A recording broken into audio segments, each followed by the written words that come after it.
Hey guys what's up, स्वागत है आपका मैं चाकूल टेक एवरीथिंग में। तो आज हम बात करने वाले हैं रिवर्स फ्लैश के बारे में, और आज हम उन सुपर हीरोज और विलन्स की बेसिकली बात करने वाले हैं जिनको रिवर्स फ्लैश हरा सकता है बहुत ही ज़्यादा आसानी से। और ये लिस्ट बहुत ज़्यादा कंट्रोवर्शियल होने वाली है क्योंकि तुम्हारे थॉट्स और मेरे थॉट्स हो सकता है थोड़े से मैच ना करें, और थोड़े से भी क्यों, मैं बोलूँगा कि ज़्यादातर मैच ना करें। तो अगर तुम्हारे अपने कोई थॉट्स है तो कमेंट सेक्शन में ज़रूर मेंशन कर देना। साथ ही साथ अगर तुम एनीमे में इंटरेस्टेड हो तो मेरा दूसरा चैनल ज़रूर सब्सक्राइब कर देना। वहाँ पर अभी फ़िलहाल डेथ नोट के मैं सारे एपिसोड्स डालने वाला हूँ, बट धीरे धीरे और भी एनीमेज में डाल दूंगा। तो चाहो तो डिस्क्रिप्शन में लिंक है, चेकआउट कर सकते हो। तो with the face following warning और without any further due video को स्टार्ट करते हैं।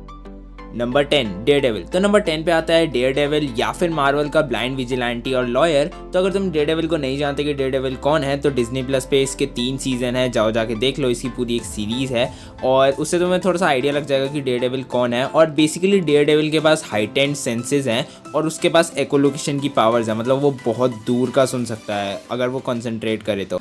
साथ ही साथ ये हैंड टू हैंड कॉम्बैट और मार्शल आर्ट्स में एक एक्सपर्ट है, बट जब इसका सामना रिवर्स फ्लैश से होगा तब ये कोई भी पावर इसके सामने काम नहीं आने वाली, क्योंकि थॉर्न बेसिकली बहुत ज़्यादा फास्ट है और कई पॉइंट पे वो बेरी से भी ज़्यादा फास्ट बता चुका है अपने आप को।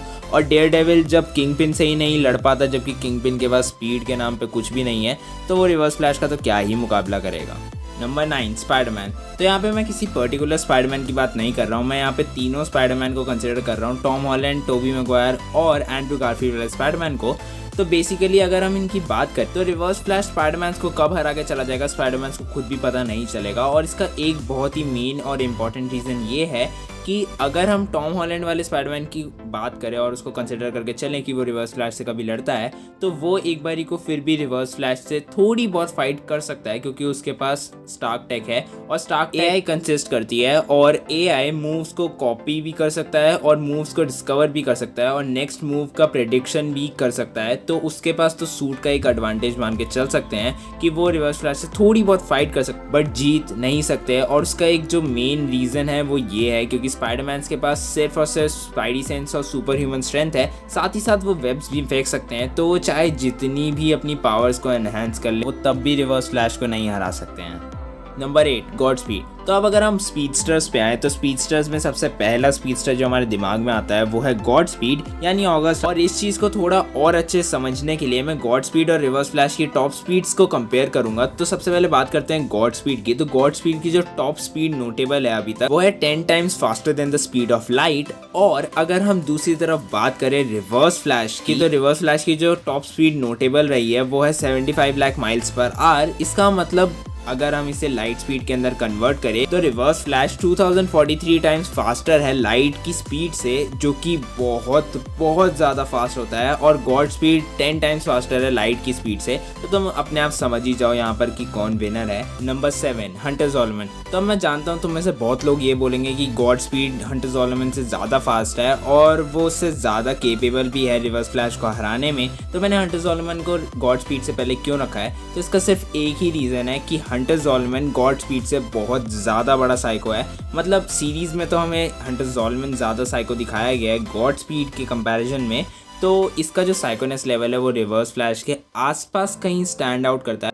अगर हम रिवर्स फ्लैश से इसका कंपैरिजन करें तो रिवर्स फ्लैश के आसपास भी ये नहीं आता वैसे तो। और अब अगर हम बात करें रिवर्स फ्लैश और जूम की अगर कभी फाइट हुई तो इनमें से कौन रहेगा विनर, तो साफ साफ क्लियर है कि रिवर्स फ्लैश ही विनर रहेगा। बट जूम के पास ज़्यादा चांसेस है कि वो रिवर्स फ्लैश को हरा दे, क्योंकि वो रिवर्स फ्लैश जैसा ही सोचता है और रिवर्स फ्लैश की तरह ही वो टीम फ्लैश से एक स्टेप आगे रहता था हमेशा, जैसे कि हमने सीजन 2 के अंदर देखा ही था। और जिन लोगों ने सीजन 2 देखा उन्हें भी पता ही होगा कि जूम फास्ट होने के साथ साथ बहुत ही ज़्यादा इंटेलिजेंट भी है, क्योंकि उसके पास हर एक चीज़ का सोल्यूशन था, अपनी सेल्यूलर डिसइंटीग्रेशन से लेके बेरी के डैड को मारने तक के रीज़न का। और ये चीज़ ही जूम को बहुत ज़्यादा खतरनाक बनाती है गॉड स्पीड से, और इसीलिए मैंने गॉड स्पीड से पहले जूम को रखा है। नंबर 6 जे गैरिक। तो मैं जानता हूँ तुम में से बहुत लोग ये बोलेंगे कि जे गैरिक काफ़ी ज़्यादा ओल्ड है और जे गैरिक कहाँ ही रिवर्स फ्लैश को हरा पाएगा, बट अकॉर्डिंग टू मी जे गैरिक के पास बहुत ही ज़्यादा चांसेस हैं कि वो रिवर्स फ्लैश को हरा पाए, क्योंकि सबसे पहला रीज़न ये आता है कि जे गैरिक बहुत टाइम से एक स्पीडस्टर है। रिवर्स फ्लैश से पहले से वो एक स्पीडस्टर है और मे बी शायद वो द फर्स्ट स्पीडस्टर था डीसी कॉमिक्स के अंदर जो अपीयर हुआ था। दूसरा रीज़न ये आता है कि जे गैरिक के पास सबसे ज़्यादा नॉलेज है स्पीड फोर्स के बारे में, क्योंकि वो बहुत टाइम से एक स्पीडस्टर है और उसकी नॉलेज का जो लेवल है वो सारे स्पीडस्टर्स से ऊपर है, क्योंकि वो एक फॉर्मर साइंटिस्ट भी रह चुका है और अपने यंगर एज में वो बहुत ही ज़्यादा फास्ट था, even faster than reverse flash. तो मेरे को लगता है कि उसके पास सबसे ज़्यादा चांसेस है रिवर्स फ्लैश को हराने के। नंबर 5 सैविटार। तो मैंने नंबर 5 पे सैविटार को इसलिए रखा है क्योंकि सैविटार अल्टीमेटली एक ऑल्टरनेट वर्जन था बेरी का। ऑल्टरनेट वर्जन भी नहीं, उसे टाइम रेमिनेंट कह सकते हैं हम बेरी का, जो बाद में जाके स्पीडस्टर बन जाता है। तो अगर हम इसकी लड़ाई कभी भी रिवर्स फ्लैश से कराएं या फिर इसका कंपैरिजन अगर रिवर्स फ्लैश से करें तो रिवर्स फ्लैश इसको आराम से हरा सकता है, क्योंकि जब बेरी इसे मार्क 3 की स्पीड से हरा सकता है तो रिवर्स फ्लैश तो 2000 times faster than the speed of light है। तो ये कैसे ही मुकाबला कर सकता है रिवर्स फ्लैश का। मैं जानता हूँ कि टीम फ्लैश ने बेरी की हेल्प करी थी सैविटार को हराने में, बट रिवर्स फ्लैश को किसी की भी जरूरत नहीं है सैविटार को हराने में। नंबर 4 मकारी। नंबर 4 पे आती है मकारी, यानी एटर्नल्स की एक मेंबर और मार्वल की एक लौती स्पीडस्टर। तो अगर ऐसा कभी सिनेरियो आता है जहां पर मकारी को रिवर्स फ्लैश से लड़ने की जरूरत पड़े या फिर किसी भी क्रॉसओवर में यहीं कहीं 300 या 400 साल बाद अगर हमें इन दोनों के बीच में कोई क्रॉसओवर दिखता है, तो मकारी को अगर कभी भी ज़रूरत पड़ी रिवर्स फ्लैश से लड़ने की तो उसके पास कोई चांस नहीं है कि वो रिवर्स फ्लैश को हरा सके, क्योंकि रिवर्स फ्लैश मकारी को 2 सेकंड्स के अंदर हरा सकता है। उसके बहुत सारे रीज़न है और उसका सबसे पहला रीज़न ये है कि मकारी के पास एक बहुत ही बड़ा डिसएडवांटेज है और वो ये है कि उसकी स्पीड लिमिटेड है। मतलब वो एक एटर्नल्स की मेंबर है, मैं जानता हूँ कि वो एक गॉड लेवल सुपर स्पीडस्टर है, बट स्टिल वो अपनी स्पीड को एनहांस नहीं कर सकती क्योंकि उसके पास स्पीड फोर्स नहीं है। दूसरी तरफ बात करें थॉन की, तो थॉन के पास अपनी बनाई हुई स्पीड फोर्स है जिससे वो जब चाहे एनर्जी ले सकता है और अपनी स्पीड को बढ़ा सकता है। तो मकारी यहाँ पे बहुत ही बड़े डिसएडवांटेज में रहती है कि उसके पास सुपर स्पीड है, फाइटिंग स्किल्स है, बट स्टिल वो अपनी स्पीड को एनहांस नहीं कर सकती है एक ऐसे पॉइंट तक जहाँ पर वो रिवर्स फ्लैश को हरा सके। Number 3 abomination. तो मैं अब जानता हूँ तुम में से बहुत लोग ये सोच रहे होंगे कि मैंने स्पीडस्टर्स से ऊपर क्यों रखा है अबॉमिनेशन। तो मैंने अबॉमिनेशन को स्पीडस्टर्स से ऊपर सिर्फ एक ही वजह से रखा है और वो वजह ये है कि अबॉमिनेशन भी हल्क से उतनी ही हेट करता है जितनी रिवर्स फ्लैश से करता है। तो अगर कभी भी ये दोनों कैरेक्टर एक दूसरे के आमने सामने हुए तो एबॉमिनेशन रिवर्स फ्लैश को एक बहुत ही बढ़िया फाइट दे सकता है। Despite being slow, reverse flash के साथ अगर ये कभी भी लड़ता है तो ये काफ़ी बुरी तरह रिवर्स फ्लैश को डैमेज दे सकता है, बट स्टिल ये रिवर्स फ्लैश को हरा नहीं सकता क्योंकि रिवर्स फ्लैश इससे काफ़ी ज़्यादा फास्ट है और जब तक रिवर्स फ्लैश को ये अटैक करेगा तब तक रिवर्स फ्लैश इसका दिल निकाल के पता नहीं कहाँ डाल देगा। Number 2 quick silver. तो मैं बात कर रहा हूँ यहाँ पर एक्समैन वाले क्विक सिल्वर की, और ये क्विक सिल्वर बहुत ही ज़्यादा अमेजिंग और बहुत ही ज़्यादा फास्ट है और ये बहुत ज़्यादा कूल भी है क्योंकि जब भी ये भागता है तब पीछे बैकग्राउंड में एक बहुत ही बढ़िया बैकग्राउंड स्कोर बजता है, इसीलिए मैंने इसको कूल बोला। और अब बात करें इसकी रिवर्स फ्लैश की लड़ाई की, मतलब अगर ये कभी रिवर्स फ्लैश से लड़ लेता है तो इसका क्या होगा।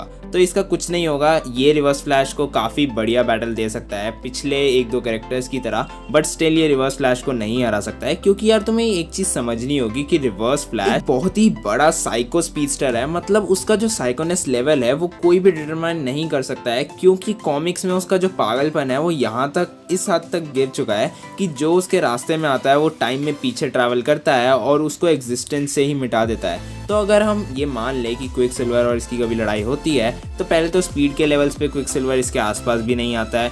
दूसरी बात, क्विक सिल्वर की जो मैक्सिमम स्पीड है वो मार्क 321 और रिवर्स फ्लैश तुम जानते ही हो कि कितना ज़्यादा फास्ट है, मुझे बार बार बताने की ज़रूरत नहीं है। तो रिवर्स फ्लैश इसको बहुत ही आराम से मार भी सकता है, मारना समझते हो, मार भी सकता है। Number 1 Scarlet Witch. अब रुक जाओ, इससे पहले तुम कमेंट सेक्शन में जाकर ये बोलो कि स्कारलेट विच एक नेक्सस बीइंग है, वो रिवर्स फ्लैश को 2 चुटकियों में हरा सकती है। तो मैं तुम्हारी हर बात से एग्री करता हूँ और इसीलिए मैंने इसको नंबर 1 पे रखा है क्योंकि ये कहीं ना कहीं इक्वल टर्म्स से फॉल करती है रिवर्स फ्लैश के, और मैं इक्वल टर्म्स भी नहीं बोलूँगा, ये कहीं ना कहीं बहुत ज़्यादा पावरफुल है।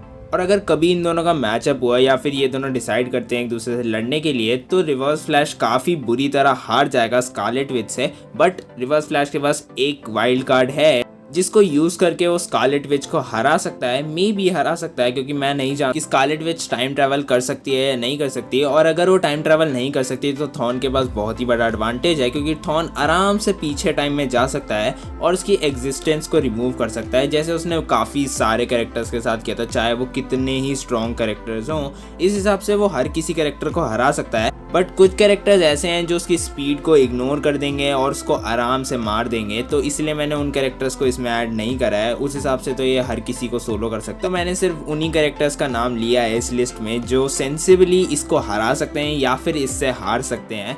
तो अगर मेरे ओपिनियन में पूछो तो रिवर्स फ्लैश अभी तक का बेस्ट विलन है, और तुम्हारा ओपिनियन क्या है कमेंट सेक्शन में ज़रूर बता देना। With that being said video को यहीं पे रैप अप करेंगे। अगर रिवर्स फ्लैश और उसके विलन से रिलेटेड तुम्हारी कोई ओपिनियंस है तो कमेंट सेक्शन में ज़रूर डाल देना। वीडियो अच्छी लगी हो तो प्लीज़ लाइक कर देना, चैनल को सब्सक्राइब करे बिना कहीं मत जाना, और एक बारी मेरे दूसरे चैनल को भी विजिट कर लेना अगर तुम चाहो तो। मैं मिलता हूँ अपनी नेक्स्ट वीडियो में। This cool take everything and peace out.